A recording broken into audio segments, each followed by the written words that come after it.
We're now joined by the SIU's Kaizer Kganyago. He speaks on behalf of that department. Dr. Kganyago, one of the things that has come out, especially out of SCOPA, the parliamentary committee, is that not all the investigations that are being carried out right now necessarily need to go through the SIU, because that in itself may delay the process of the investigations. What do you have to say to that? Obviously, we are part of the law enforcement agencies in this country.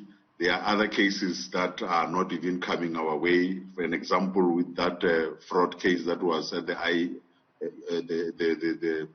one with UIF, it did not come through us. Therefore, some of the other investigating areas, they do their work as they normally do. We do our work in relation to corruption, and we will do it with the diligence that it deserves. And that's precisely the point. The fact that institutions do have powers within their own frameworks to be able to conduct the investigations. I think SCOPA is really worried about capacity here and the extent to which the SIU will be able to speedily conclude the investigations. No, we appreciate the fact that they are worried, and we will engage them as and when the time happens to make sure that they are aware, especially the President will be made aware of the challenges if we find any challenges. But so far, we are ready and willing to deal with the issues that are before us. Let's talk about what you're doing in Gauteng, in particular, the work that you're going to be doing to investigate some of these contracts. The Premier is saying that he wants the investigations expanded to over the Health Department.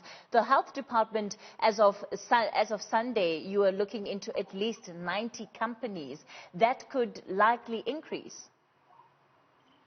There's some interference that I got, therefore I didn't hear your question correctly, because there are other people speaking from your side. Sure, apologies about that. I was pointing mainly to the investigations that you're going to be doing in Gauteng, and saying by the weekend you were already looking into 90 different contracts that had been entered into in the Health Department alone. What does the expansion of these investigations to all Gauteng departments then do?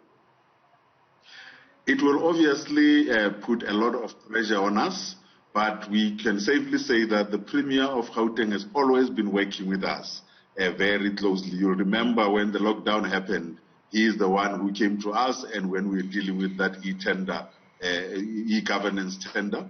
And now, even this one, the one in the Health Department, this office is the one that came to us, and we started the secondment agreement. Therefore, we'll have to look at the issues that are going to be before us and then follow up and do what we're supposed to do. You'll remember that that statement that he's making falls squarely within exactly what the proclamation that we have from the President is saying. We've got to look at each and every expenditure that was done where there are allegations of any wrongdoing. What many South Africans would want to know is the timelines within which you'll be working, and how soon they can expect these investigations to be concluded. Obviously, at this point, we can't say this is the timeline, because, and I keep on saying that we will try our level best to work on these matters as speedily as possible. But speed doesn't mean we need to just rush and look at time and leave out important issues that we need to deal with. We'll put speed, but we'll make sure we get to the details that are needed and make sure we get to the bottom of each and every issue that we need to get to the bottom of. Because sometimes speed alone cannot achieve what we want to achieve. But realistically, does this now mean that before the end of the year, it's unlikely that we'll have the outcome of some of these investigations that you're going to be conducting? I think by now you know that the President wants to have briefings every 6 weeks. Therefore, we will have progress reports given to the President every 6 weeks to make sure that he understands where we are. If there are any challenges that we are going through, we will indicate those to him, and then we will take it from there. Therefore, we cannot agree or not agree to what we've just said.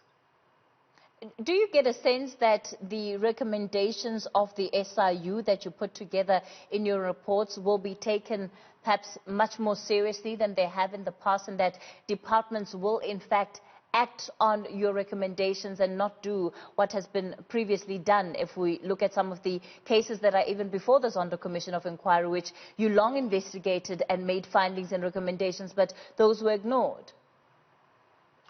We are very hopeful because we're working together with all the other departments and the agencies that are out there. But also, as part of our strategy, which we have done for some time now, once we make, we take things to the NPA or to the departments to implement, we are now having mechanisms that we've put in place to follow up, which is something that we were not doing before. But now, we had, even before this proclamation, started following up to say, we have given you this thing, this has been so many months that has passed, and you have not done anything about it. We want a report from you. Because we cannot always make sure that we give you the information and the evidence that comes with it, and then we don't hear a thing about it for a long time.